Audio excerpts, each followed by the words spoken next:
I'm Bob Brill. He's Erik Kramer. Welcome to Kramer and Brill, a podcast which follows the NFL and now a video cast as well. You can hear the podcast wherever you get the shows. Also, you can see the video cast on YouTube by going to my Bob Brill YouTube channel or by finding the links for all of this at kramerandbrill.com. Now, that's the easiest way. So Tom Brady unretires, Deshaun Watson not indicted, Calvin Ridley suspended for gambling, Russell Wilson to the Broncos, Khalil Mack to the Chargers, Carson Wentz to the Commanders, Amari Cooper to Cleveland, Jarvis Landry released, Connor signs for $21 million in Arizona, and the Brian Flores lawsuit, which is when we set this up, that was going to be the lead story and tells you how this past week has gone. Welcome to today's NFL. So we got a lot to talk about, my friend Erik Kramer, and we welcome in D. Orlando Ledbetter of the Atlanta Journal-Constitution. Always a pleasure. So let's get right to it. Daryl, just off the top, give me a couple of thoughts of yours on this past week. Well, it started for me with the Ridley revelation and ended with Tom Brady coming back and all points in between. Deshaun's case was of interest because he's from, the Atlanta area, Gainesville, Georgia. And so he was an Atlanta Falcon ball boy. So we've been watching that case kind of in dismay. But the fact that no criminal charges were brought by the grand jury was, significant in pulling the criminal aspect of the case up from above his head. Brady coming back in 2 months, maybe not so shocking because when I covered the Packers, Brett Favre would unretire retire every year and unretire every other year for like 8 years, it seemed like. So I'm surprised that the great one decided that he can still go. It looked like he could still do it last year. He was kind of going out on top at his own, on his own volition. So, well, I tell you what it was there. Giselle got sick and tired of him hanging around the house, is what it was. Pretty quick, yeah. He probably got tired of taking the kids to kinder care. There you go, Erik. Your thoughts, real quick. Well, I'll jump on the Ridley revelation, as Orlando put it, and this, to me, it ticks me off, to be quite honest with you, because prior to this gambling thing, it was him sending emojis around about, basically laughing off this little mental health issue, which I think to him, was it ever really one, or was it a gambling issue? And I think it's disrespectful what he's done to the Falcons organization, who've been nothing but professional and deferential to him during this time, his own teammates, people who know him in general, fans of the Falcons. I think he's a joke. And the fact that now it's all about gambling anyway is kind of indicative of what we talked about all year long, Bob. Yeah. This is how the NFL brought this on themselves. Do you think all however many thousands of players and staff aren't gambling? They were gambling before all this. And I think that the NFL, as much as anybody, in addition to Ridley, it all comes down to one thing: integrity. And you're a custodian of the game, whether you are an owner or a player or anywhere in between. And I just think it's just a sad commentary on the person who Calvin Ridley is, that he's made a joke of this. Because for people who have dealt with real mental health issues, like myself, Calvin Ridley sucks. Point. I want to get back to Daryl in just a second, but because I want to talk about the NFC South. Before I do that, I want to duck in and you throw in Steve Mariucci and his gambling commercials saying the NFL, it still blows me away. I want to get back into the Tom Brady thing because that affects the NFC South, which is where he is located. Before I do that, though, I want to duck in one thing, and that's the Khalil Mack situation. So the Bears end up trading him to the Chargers, and as a former Bears quarterback, does it look like the Bears are having a fire sale here? Well, let me say on two accounts, I appreciate the move. One, I'm a Chargers season ticket holder. So that's true. I love the Khalil Mack's coming to town and pair him up with Joey Bosa and the rest of that defense. To me, I think the guy that belongs in the hot seat is Brandon Staley with the Chargers. Because you show me another quarterback who inherited Justin Herbert and didn't make the playoffs. And all the times he went for it, like he literally himself lost the game against the Chiefs by going for, 3 of the whatever extra points, and it's like weren't extra points, went for 2, and then went for it on a 4th and goal from like the 3-yard line or something. Had they just kicked all 3 extra points, they would have won the game. So back to the Bears, though, I like this move because it wasn't Ryan Poles' fault or Eberflus's fault that they gave up 2 first-round draft picks for Khalil Mack. They weren't a team ready to win then. They're not one now. And he made a splash. Yes, he did. Did it result in any more wins or playoff wins or playoffs, period? No. And I just think that Ryan Poles and Matt Eberflus, to me, look at the long-term growth of the Bears, which nobody has in the history of the Bears. And this city and this town, maybe it's popular, maybe it's not. I don't really care. I think it's the right thing to do because of not just him, but all the other moves they're either making or about to make. Consider this: Matt Eberflus is a defensive coordinator, and you're giving up your best player gladly, not because they want to, but because they have to. They need the cap space. They've got other players they need to build around. Khalil Mack's going to be 31 years old, drawing whatever salary he's drawing. And I like the move because I like where this team's going. So to the man who covers the Falcons, Tom Brady throws the NFC South into a flux, I'm thinking, him coming back. How is Tom Brady playing in Atlanta? Well, he's undefeated against the Falcons, 10-0, going back to his time with the Patriots and through his time with the Buccaneers. So that's something that the Falcons were, hoping to move on from. So he makes that team. He makes them the top team in the division right away. There was some argument that the Falcons could take over that spot with him not being there, but their roster just isn't talented enough. They don't have a line that can block. 4 quarterbacks been sacked 40 times at least the last 4 years. They haven't been able to fix that line, haven't been able to get him a running attack.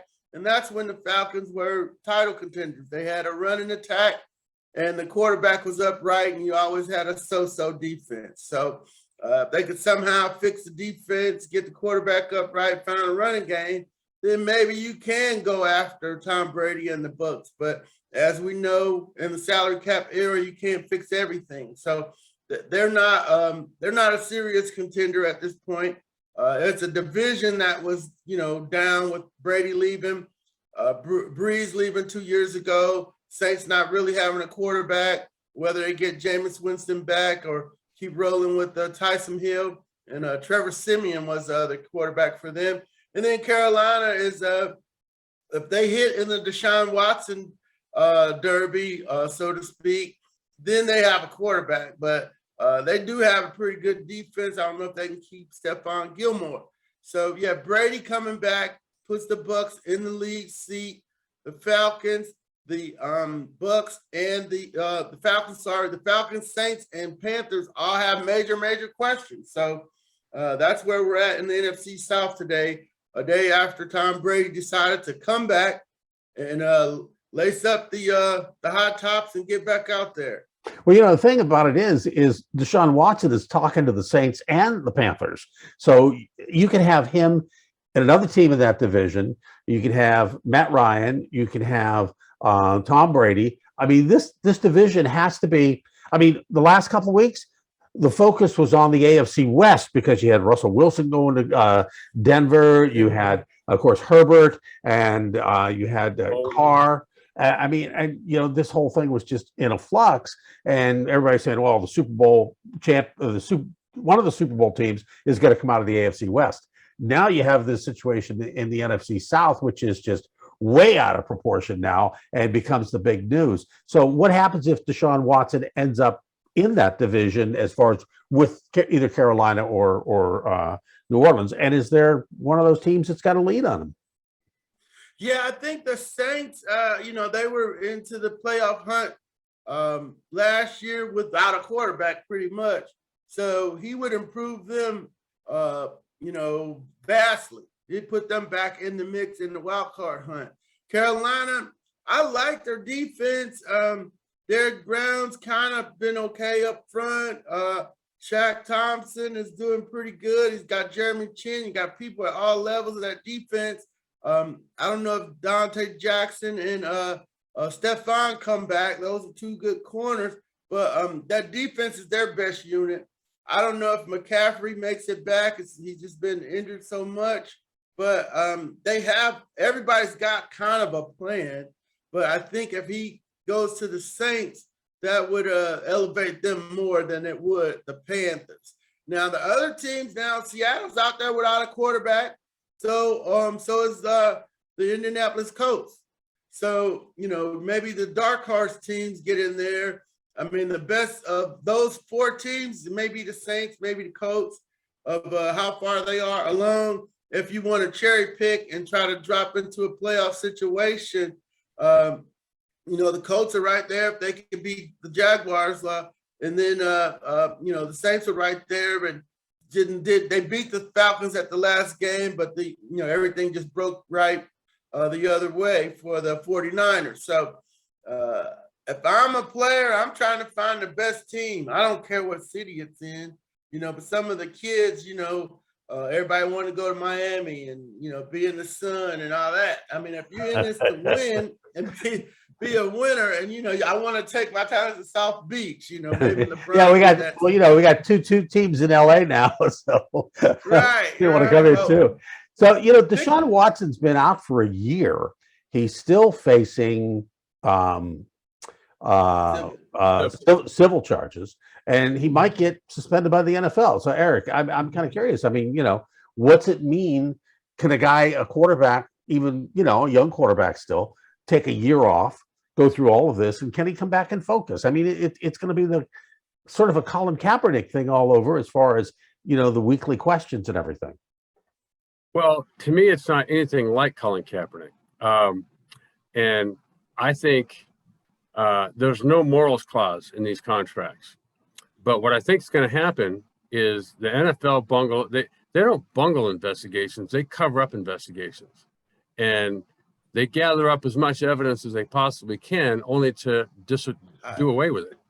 And so this is never going to be a criminal case or an NFL investigation. What it's going to be is whoever signs him, there's going to be an investigative journalism piece or pieces on, just because it's salacious, on Deshaun Watson.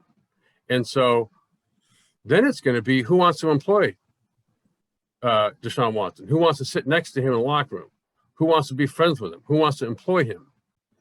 And then because I think the public is going to be disgusted with who he really truly is. And I know I am.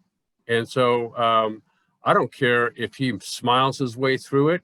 I don't care. He's a disgusting individual. And that's what's going to come out. He's not going to go to jail, but Deshaun Watson's going to come out now. So all this fake smile guy is over.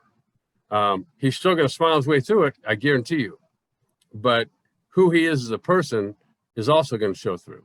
Dale, you covered him. I mean, you were mentioning because he's a local boy, and what's been the feedback there? What's been the mood there? Now, I mean, I can imagine what it was when it was going on, but now that he's not been indicted by the grand jury, what's it like there? Yeah, it's been kind of a distancing from the community.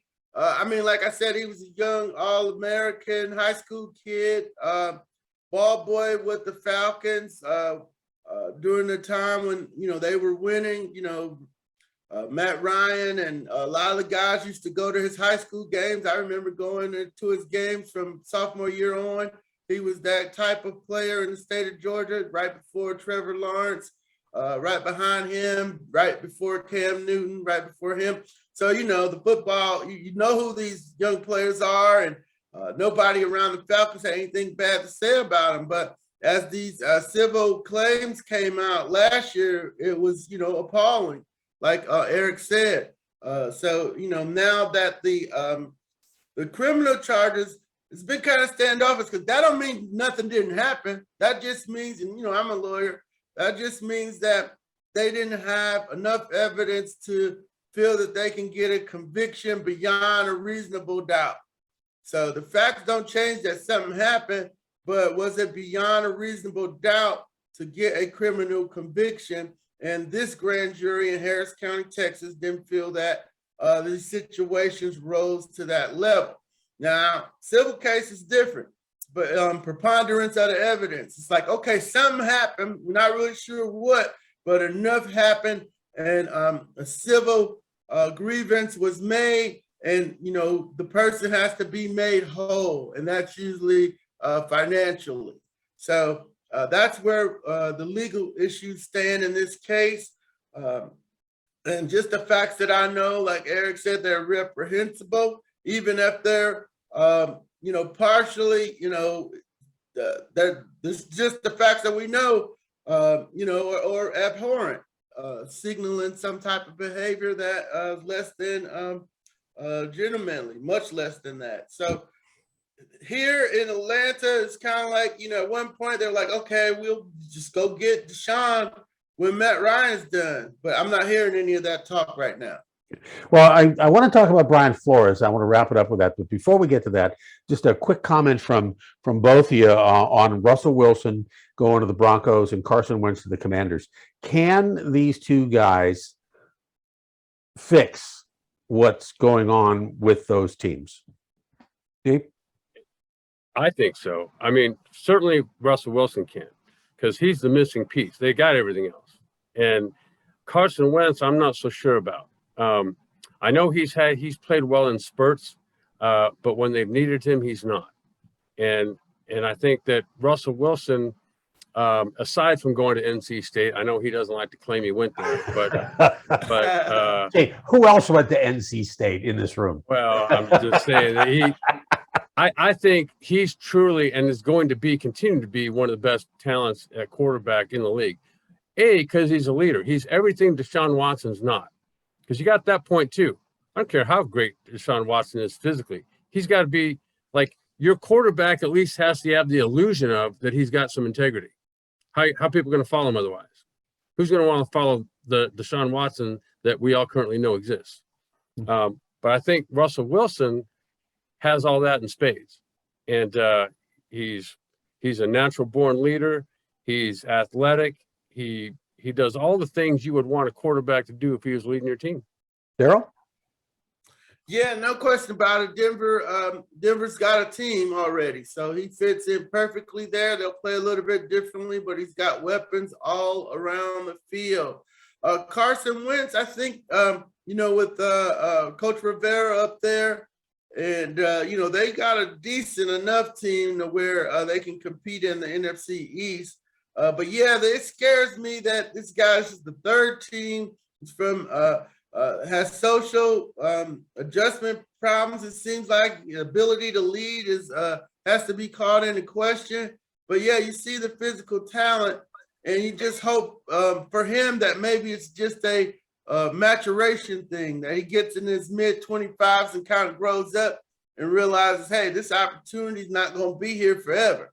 I need to take the most of it and maximize this situation here in the nation's capital. So that's a little bit, definitely see Russell, not so much on Wentz. We got a few minutes left. I want to talk about the Brian Flores case. Now, pretty much everybody knows what happened here. The charges of racism, the charges of integrity as far as being offered money to blow games or not to win games, so to speak. He ends up At the time, he was the only black coach in the NFL besides Mike Tomlin. He gets fired. Mike Tomlin's the only black coach in the NFL. Now we have several, and Brian Flores goes to work as on the defensive coaching side for the Steelers and Mike Tomlin. Orlando, how did this play there, and what are you seeing from your perspective in the Brian Flores case? Well, this case should have been brought 10, 15 years ago. Matter of fact, it was getting ready to be brought by the Fritz Pollard Alliance and Cyrus Murray and Johnny Cochran, that group that had just sued Coca-Cola for their employment discrimination. The league has been very slow to, systematically hire black coaches. I'm going all the way back to Tony Dungy. Coach Noel in 1978 said he should be the first black head coach in the league. That doesn't happen to 1992. And then if you weren't connected to the Dungy tree, you never really got a shot. So you can look at, the coaches that did, Coach Caldwell, Coach Tomlin, the black coaches that got a job were somehow connected to Tony Dungy. My guys in Green Bay, Ray Rhodes got one, the Bill Walsh, Mike Holmgren tree, but Sherman Lewis got passed over, and, Gruden, Andy Reid, and, even now Doug Peterson from that crew have all been hired. So, whatever the issue has been with hiring minority black coaches, they need to figure out what that is. If you don't think the fans are going to buy tickets because you got a black coach, they can't lead players, or just can lead defensive players, not offensive players. Whatever those systematic biases are, they need to be attacked and addressed. And now you probably want to do that in private and not in the court of law.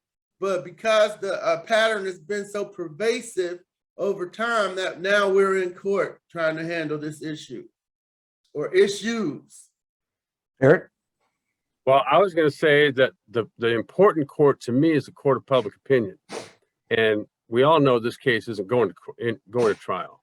But the fact that they're using the legal system and the media to get what needs to be done, I think is exactly the right direction. Like Orlando said, this should have been done 15 years ago. This should have been done 1,000 years ago. And I'm not black, but we can all see the issues. And it's not just head coaches, it's general managers, it's owners. They blocked them all. And I just think that this is now, way past due, but finally due. And again, this goes back to the owners covering up everything, either somebody that works in the NFL or that they themselves do. I mean, think about it. How do you own a league? So what bad news is ever going to get out when you own it?